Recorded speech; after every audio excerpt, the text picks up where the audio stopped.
Hi everyone, Chris Hadfield here, home again. I wanted to say, ensuring the protection of limited natural resources and managing for natural hazards such as flooding, advocating for an environment-first approach during community growth, educating our children about water and forests and biodiversity, and providing the community with access to awe-inspiring natural spaces. It takes a dedicated team. And it's certainly a challenge, but it's one that the staff of Conservation Halton has been up to meeting for close to 60 years. And making our environment more resilient to the impacts of climate change and enhancing the general biodiversity, it requires more than just a plan. It requires a team of ecologists out in the field, monitoring streams and the fish communities and counting insects and analyzing the data, and then ensuring that it's filtered up to the planners and others, and then repeating that cycle endlessly.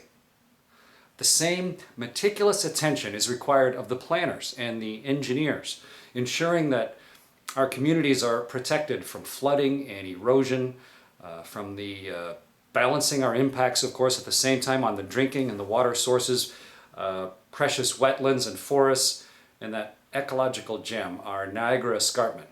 It's truly a treasure that I grew up with that's worth safeguarding for all the future generations. And speaking of them, Conservation Halton's enthusiasm in stepping outside the box and prioritizing community outreach, the science communication and children's education, it's really commendable. The recently concluded water and forest festivals, along with the education programs at Crawford Lake and Mountsburg, are fantastic examples of how not just to educate students with facts, but how to inspire them with actions. How cool is it that over 6,000 children attended these two outdoor festivals over 6 days to learn about the Halton watershed with the beautiful Niagara escarpment in the distance?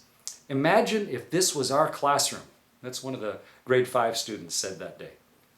It's a transformative experience, and it awaits a grade 2 student when he or she walks into Mountsburg, and not just to learn what a turkey vulture is, but actually peer into its eyes as it's perched on the arm of an interpreter. Or a grade 9 student, they can read about Iroquois longhouses, but then they can step into a time capsule at Crawford Lake's 15th century Iroquois village. These students are our future, and you are all doing a tremendous service to the environment and to them by educating and inspiring. Lastly, I am in awe of the natural beauty of Halton and so pleased that over 10,000 acres of this precious green space is in your stewardship. And not only that you protect it, but you manage it and you share it with over 800,000 visitors each year.